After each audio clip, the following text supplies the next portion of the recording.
Bom, nessa onda de delações, de incriminações pela imprensa, de arbitrariedades cometidas pela Lava Jato, uma das vítimas foi o jornalista Breno Altman, que é proprietário do site Opera Mundi, aí acabou sendo implicado, passou por maus bocados, até que se constatou que não devia nada e acabou sendo absolvido. Breno, como é que foi o impacto aí de ser conduzido coercitivamente? Olha, isso tem exatamente um ano. Foi, ironicamente, no dia 1º de abril do ano passado, o Dia Internacional da Mentira. Houve um mandado de busca e apreensão na minha residência, nem estava na residência, estava em Brasília, acompanhado de uma condução coercitiva, deveria ser levado. Tinha familiares lá? Sim, minha mulher estava ali, meu filho, foram acordados às 6 da manhã, a polícia entrou, revistou, levou meu computador numa estação de trabalho que eu tinha em casa, cadernetas com anotações de matéria, discos rígidos. Até hoje não devolveram o material. Não devolveram? Não, ainda continua com eles. E eu fui ouvido em Brasília. As consequências foram duríssimas, porque vamos nos lembrar que o processo no qual eu fui arrolado como réu dizia respeito a uma fantasia, uma conexão entre o chamado Petrolão e o assassinato do Celso Daniel, né? O que ali era objeto inicial do Ministério Público, de acordo com a sua petição inicial ao juiz Moro, que autoriza a minha condução coercitiva e de outros investigados, dizia respeito a uma suposta extorsão que o PT estaria pagando a um empresário da região do ABC, em troca do silêncio desse empresário em relação a fatos que incriminariam a direção do PT no assassinato do Celso Daniel. É um caso que já foi exaustivamente investigado. Investigado pela Polícia Civil do governo do PSDB. Pois é. Não é? Já estava em curso o processo, já foram condenados os envolvidos, já foi reinvestigado esse caso diversas vezes, mas esse era o móvel da chamada Operação Carbono 14. Aliás, o principal suspeito político lá estava morrendo de câncer. Morreu de câncer há uns meses atrás, exatamente. Exatamente. E, evidentemente, que a partir dessa condução coercitiva, com todo o espetáculo midiático que teve, o Jornal Nacional, os principais telejornais de outras estações de TV, os principais programas de rádio, jornais, durante dias, por conta do caráter midiático da denúncia, expuseram a todos os réus de uma forma brutal, inclusive a mim mesmo. E isso teve consequências seríssimas, né? Imediatamente, por exemplo, o site que eu dirijo, o Opera Mundi, perdeu toda a sua publicidade. Em 48 horas tinha perdido todos os contratos públicos e privados que tinham, porque é normal que as empresas tenham como critério de governança... A família como é que ficou? Bastante tenso. Até hoje, meus familiares despertam às 10 para 6 da manhã para ver se às 6 da manhã não tem ninguém na porta, né? É um trauma isso real. Imagino. Para pessoas que, evidentemente, como é o caso dos meus familiares, não tem nenhuma relação com essa história. Não é? Isso é produto, na minha avaliação, Nassif, de um método. A Lava Jato é estruturada ao redor de um método declarado. O juiz Sérgio Moro, em 2004, escreveu um artigo sobre a Operação Mãos Limpas na Itália, no qual ele dizia que o nexo principal do eventual sucesso da Operação Mano Politi era vínculo com a opinião pública. É isso, vazamento. Então, o que se passa efetivamente? Qual é o método? Não há cautela investigatória, não há proteção dos direitos constitucionais dos investigados, não há rigor em relação ao devido processo legal, ou seja, todo mundo é inocente até que se prove o contrário. E o dever de apresentar provas é o da acusação e não da defesa. Isso pressupõe um conjunto de cautelas, e esse conjunto de cautelas é absolutamente atropelado pela Lava Jato, a partir do nexo com a mídia. Ou seja, o segredo da Lava Jato é transformar cada investigação num show, num grande espetáculo de mídia. Tem um endosso de pessoas que nem o Luiz Roberto Barroso, que diz que é um momento de exceção. Claro, e provocar uma comoção social a partir dos meios de comunicação. Os nomes das operações são cuidadosamente escolhidos, a maneira como é informado, os vazamentos, é um planejamento midiático, confessadamente estabelecido a partir desse artigo do próprio juiz Sérgio Moro.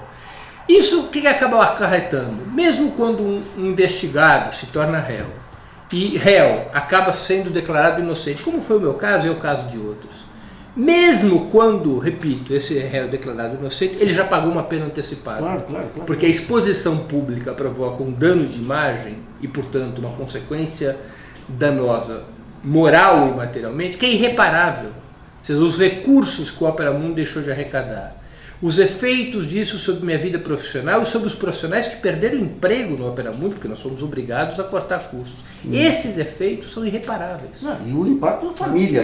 Além do impacto moral sobre a família, claro. Não é? Eu, durante dias, passei pelo constrangimento de ir à padaria que eu sempre frequento, ao restaurante que eu sempre vou e ter que me defrontar com tensões provocadas pela ultra exposição nos telejornais. E o que causa indignação é pessoas juristas acharem que isso é um quadro justificável. Né? Claro. Você ficou quanto tempo para poder ter acesso aí aos termos da acusação? Não, isso foi rápido, porque imediatamente, no próprio dia em que eu fui levado em condução coercitiva, eu já tive acesso em Brasília. Porque o que aconteceu? A Polícia Federal foi à minha casa, minha mulher me avisou por telefone que a Polícia Federal tinha estado em casa, e a orientação da Polícia Federal foi que eu me apresentasse à Polícia Federal de Brasília. E eu liguei para a Polícia Federal me deu retorno, foi me buscar no hotel e fomos a Brasília. A condução coercitiva era totalmente desnecessária. Não só desnecessária, como o interrogatório era uma aberração. O interrogatório era tão aberrante que o delegado da Polícia Federal de Brasília, que nada tinha a ver com o interrogatório, porque ele recebeu as perguntas de Curitiba, chegava a se sentir constrangido, porque começou assim: o senhor é filiado ao PT há quanto tempo?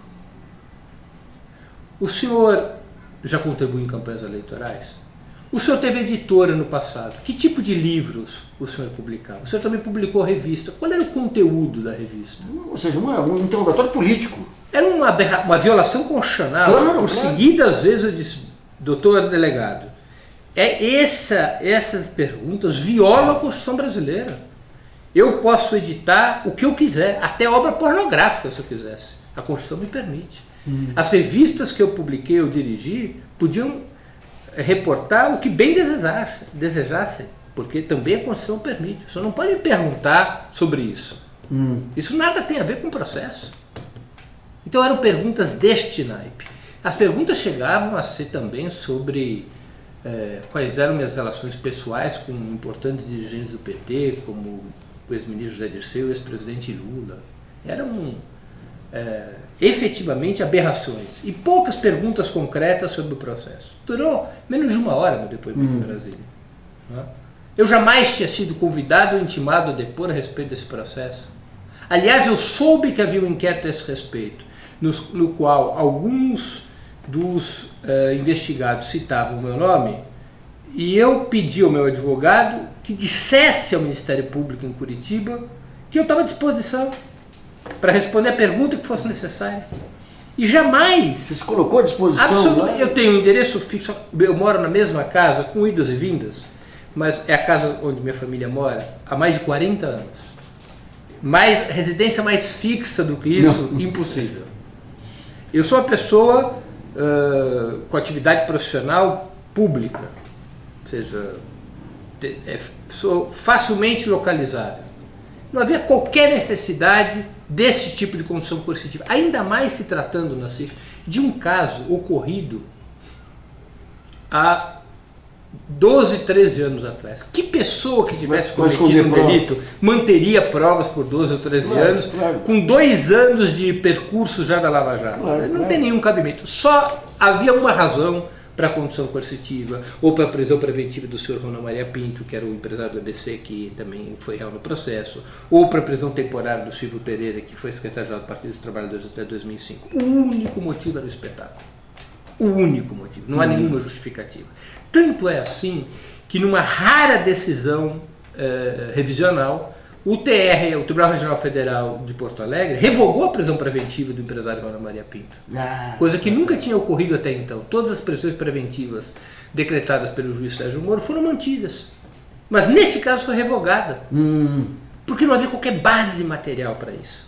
Ou seja, você tira do nada, você pega um caso que virou uma lenda, inclui, sem ter necessidade de acrescentar nenhum elemento novo. E tanto é assim que, se na inicial do Ministério Público havia como objetivo central do processo esse vínculo entre a extorsão do empresário, o empréstimo havido com esse objetivo e o assassinato do Celso Daniel, na denúncia apresentada que nos tornou réus e depois nas alegações finais desaparece o assunto Celso Daniel e o assunto de extorsão. E o que entra lá? Entra uma acusação de lavagem de dinheiro que não explica o motivo, que não explica a razão, que diz claramente que não sabe por que teria acontecido aquilo.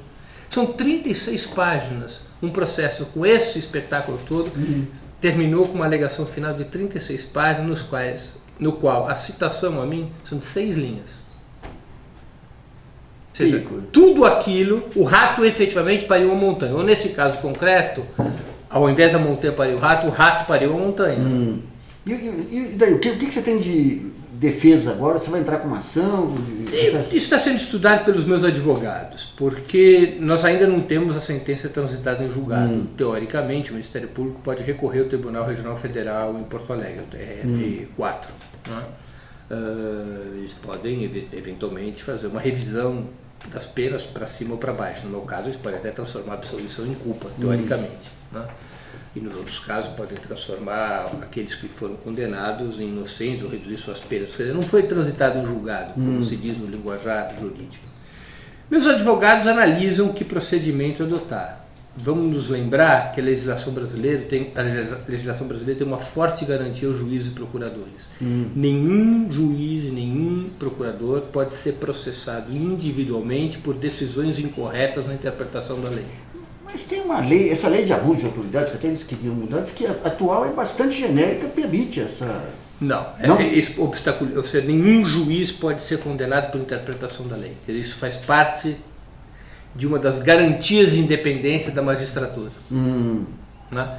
Então, o réu, falsamente acusado, falsamente denunciado, e que teve um dano concreto, material ou moral, de imagem ou efetivo em função de uma denúncia, no limite fraudulenta, ou se não fraudulenta, uma denúncia sem qualquer corroboração nos fatos, sem qualquer cautela por parte do Ministério Público, este réu só lhe resta um recurso indenizatório contra o Estado.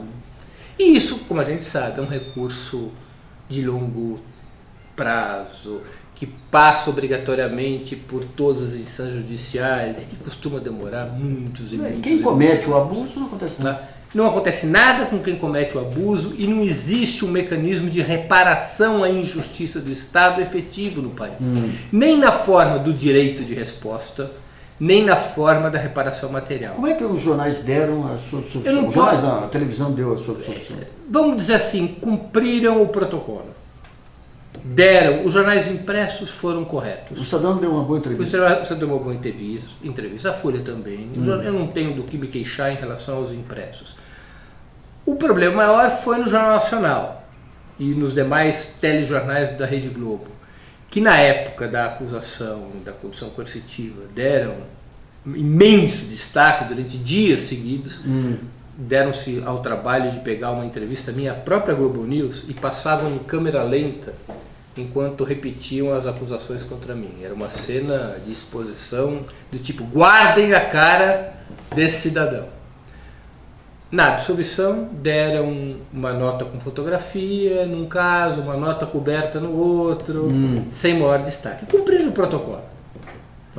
Não caberia propriamente direito de resposta em relação à mídia. Quando eu estou aqui falando de direito de resposta, o Estado tem que, na minha opinião, tem que oferecer aos cidadãos que são injustamente acusados ou que cumprem injustamente penas, não apenas a possibilidade da reparação material, mas também da reparação moral, de imagem. Ou seja, deveria existir mecanismos pelos quais um cidadão falso ou uma cidadã falsamente acusados possam ter sua inocência publicamente chancelada. Você, na entrevista que você deu, você colocou mais 2 injustiçados lá nessa... Quem eram mesmo? Não, eu acho que tem mais 3 injustiçados, para falar a verdade. Primeiro, o principal réu, Ronan Maria Pinto, sem qualquer juízo de valor sobre sua atividade empresarial, o Ronan Maria Pinto tomou um dinheiro emprestado. Esse dinheiro emprestado, a investigação prova que tem como origem, supostamente, o empréstimo que o senhor Bunlai teria feito junto ao Banco Chain, que 5 anos depois teria sido pago, também supostamente, com uma operação na Petrobras. Qual é a responsabilidade do Ronan Maria Pinto de saber qual é a origem dos recursos? Mas qual é a prova? Ele tomou onde esse recurso? Ele tomou numa empresa de crédito. Numa empresa de crédito? Sim, numa empresa de crédito. Que foi absolvido. O dono da empresa de crédito, que empresta o dinheiro ao senhor Ronan Maria Pinto, foi absolvido. Porque ele não tinha... Porque assim, o dinheiro teria sido um empréstimo do Bunlai. O Bunlai teria repassado seus recursos para o Bertin. O Bertin, que é um frigorífico, teria repassado esses recursos para a Remar, que é essa empresa de crédito. E essa empresa de crédito teria emprestado ao senhor Ronan Maria Pinto. Tá certo? Essa é o caminho que é identificado no processo. É uma empresa de crédito normal. Uma empresa grande, uma empresa especializada em cobranças e crédito no Rio de Janeiro. Tá. O proprietário da Remar foi absolvido. Por que ele foi absolvido? Porque a lavagem de dinheiro exige prova de dolo. Lavagem de dinheiro só existe quando a pessoa sabe que a origem dos recursos é ilegal. Isso manda a lei. Ela captava o depósito e emprestava. Claro.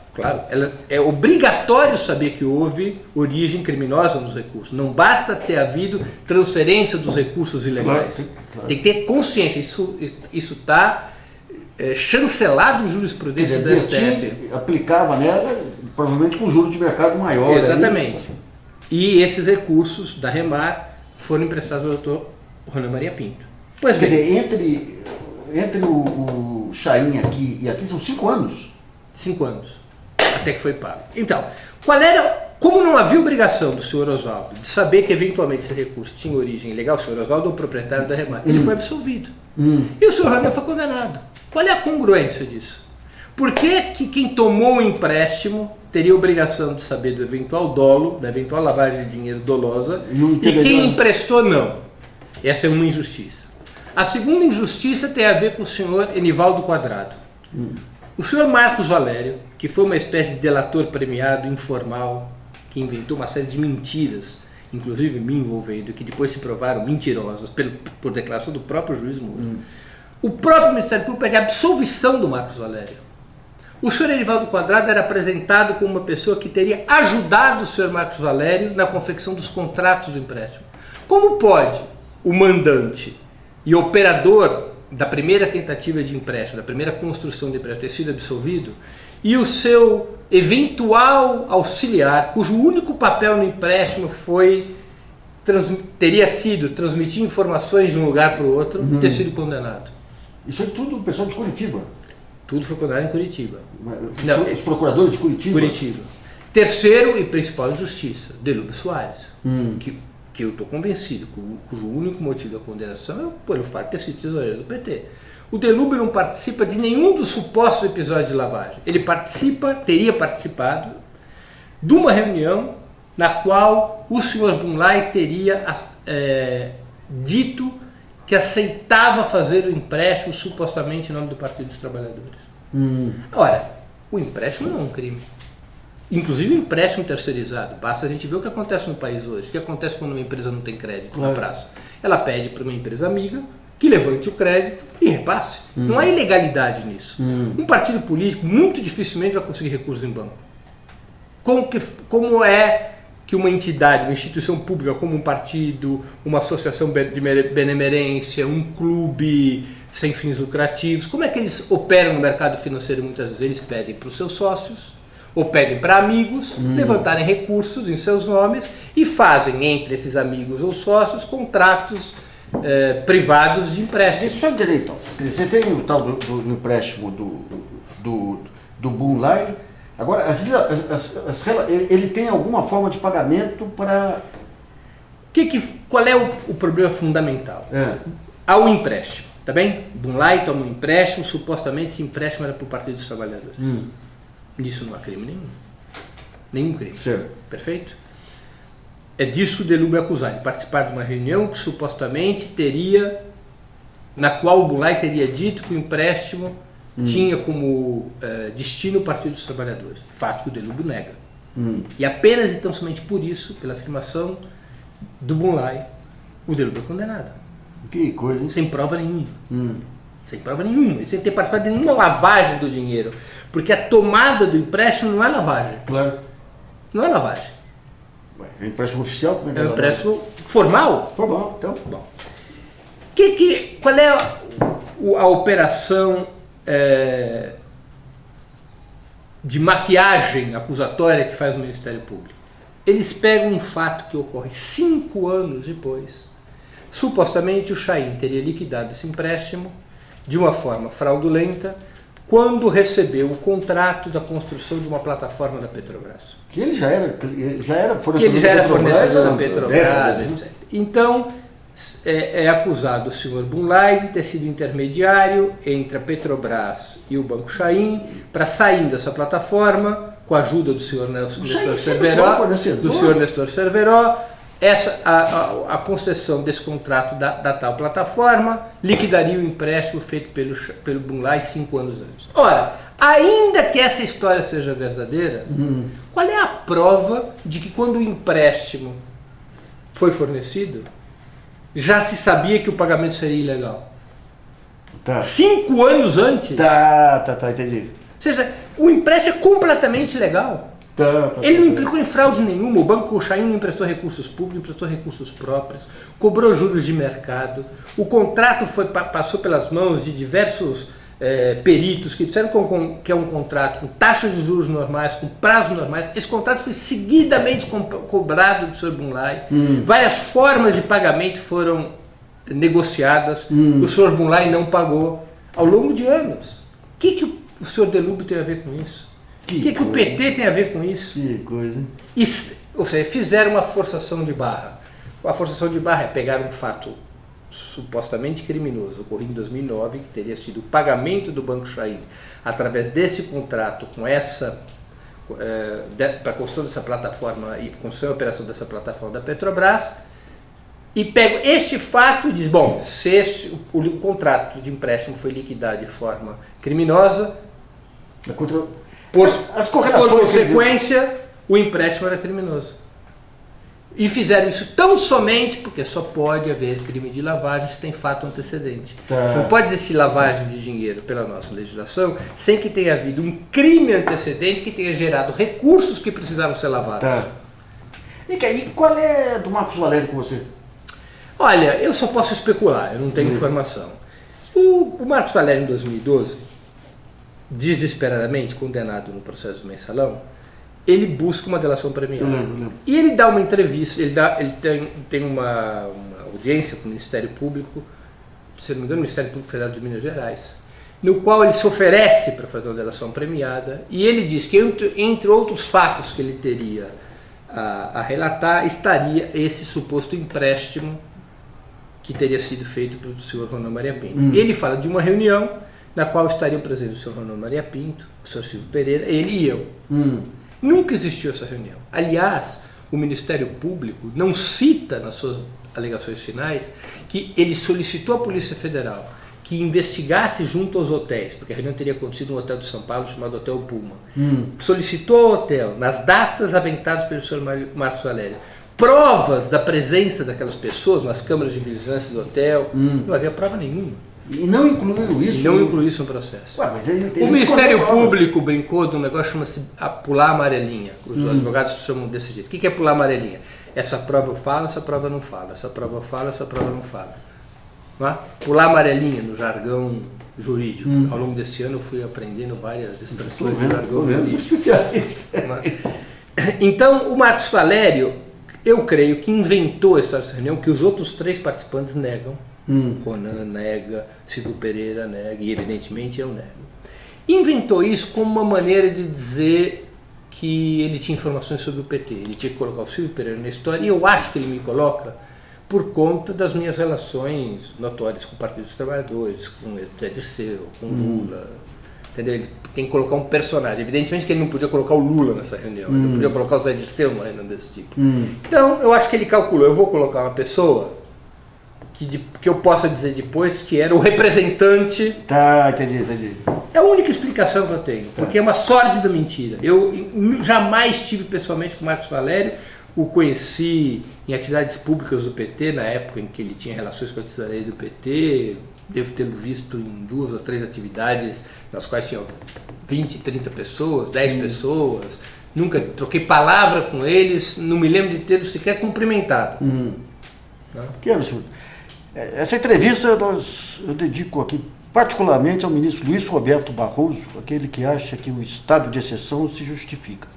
Ministro, isso aqui é um dos exemplos do que o senhor ajudou a criar nesse país.